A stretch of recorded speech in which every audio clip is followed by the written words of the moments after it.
The new Monta Rosa hut, nearly 3,000 meters above sea level, in a barren wasteland of rock and ice.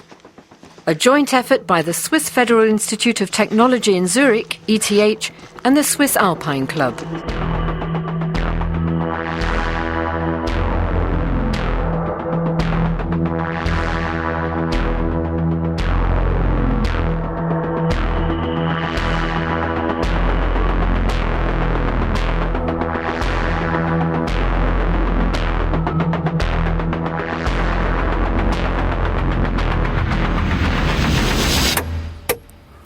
Hut warden Horst Branchen, nicknamed Hoggy, shuts up the old Monta Rosa hut for good. It's in dire need of repair, but modernising it would have been too costly. Soon it will be torn down. Ja, nu.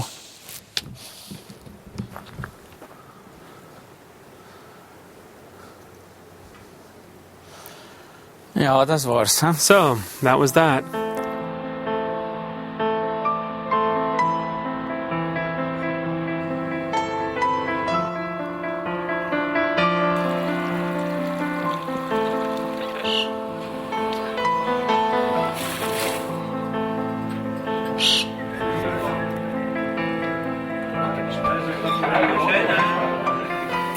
Ja, schon komisch. Yeah, it's a strange feeling.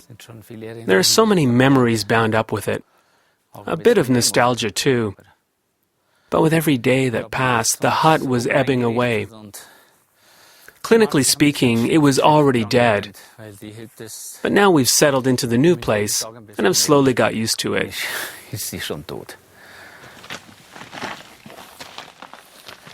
Here's the contrast. A shiny new hut that hasn't yet lost its shine. The winner and the loser.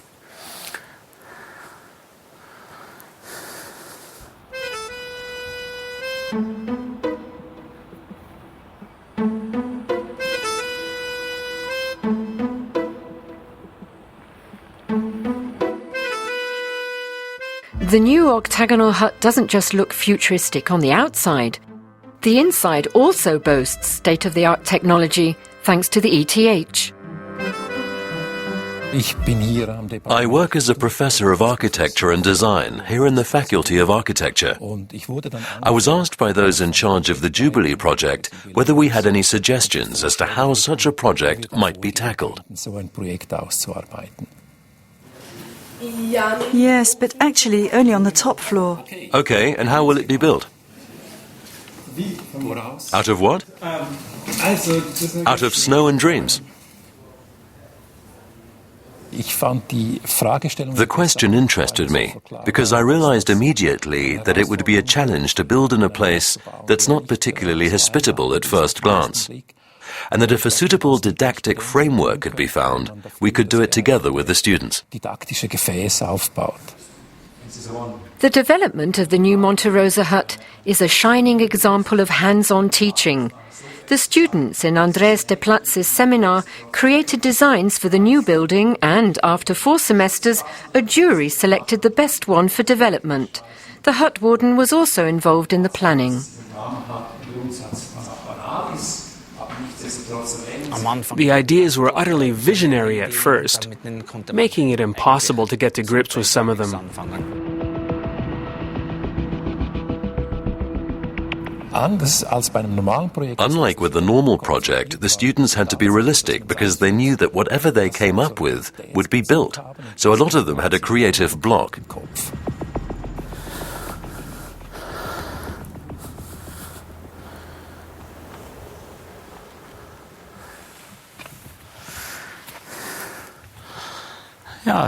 It looks grandiose. It's gigantic and really high-tech. Architecturally, it's quite a feat. Besondere Leistung.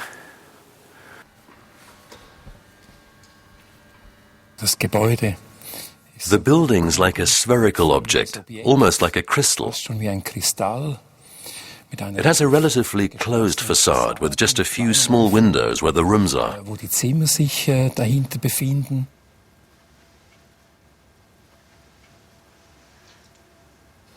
This was the working model we used to study in more depth and make optimum use of the space inside and outside too.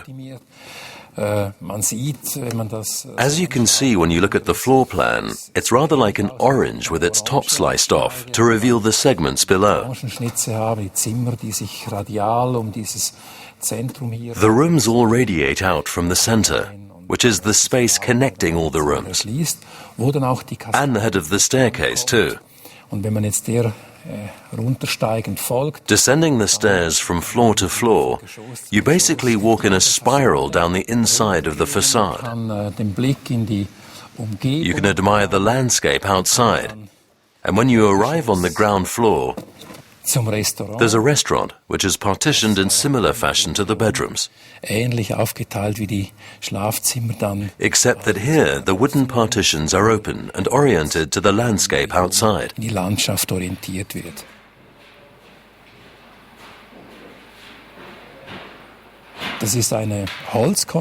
This is a wooden frame carved by a robot. The key building material was wood. The sections were prefabricated in a workshop and then delivered by air.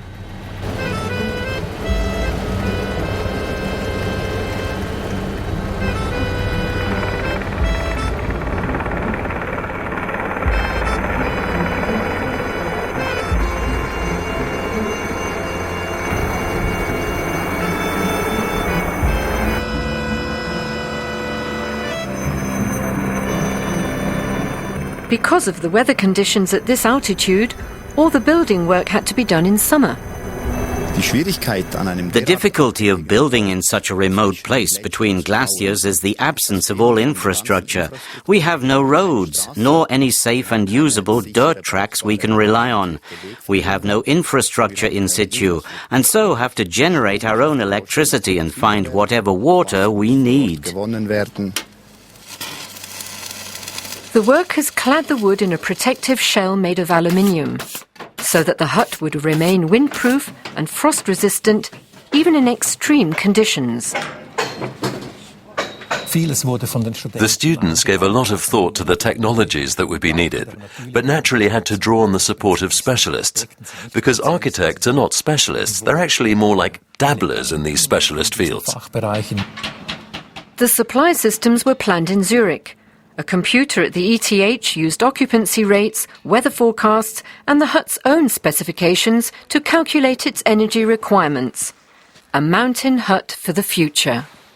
The energy technologies we used for this building are based on the resources available locally.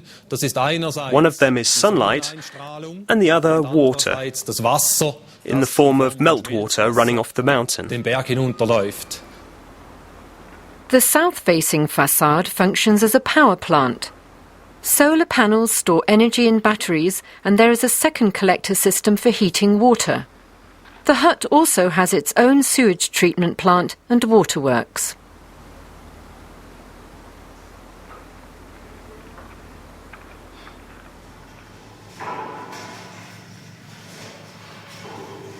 We're now in the cavern, a cistern about 40 meters above the Monta Rosa hut. This is where the water needed to supply the hut is collected and stored. The cavern can hold approximately 200 cubic meters of water, which is enough to keep the hut supplied for a season.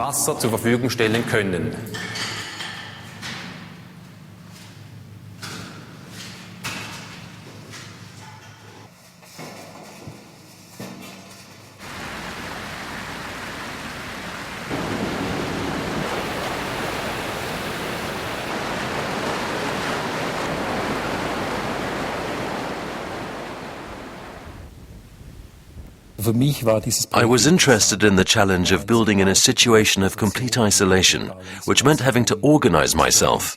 It was like being washed up on a desert island and having to ask myself, how was I going to survive?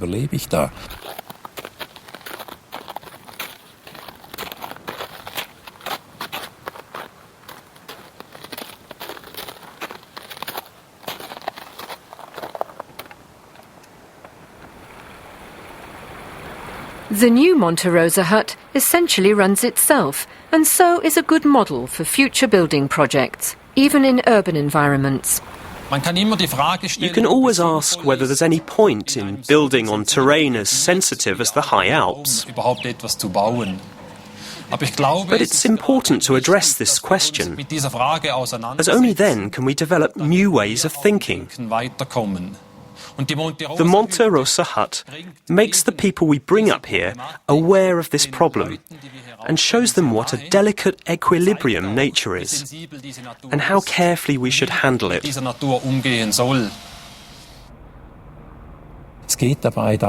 The point is to give people the chance to expose themselves to this situation and experience it head on.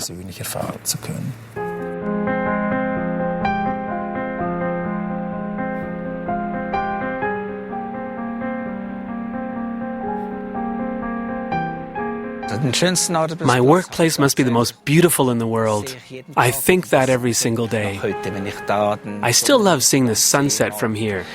It's fantastic. And if you stop noticing it and start taking it for granted, you might as well give up.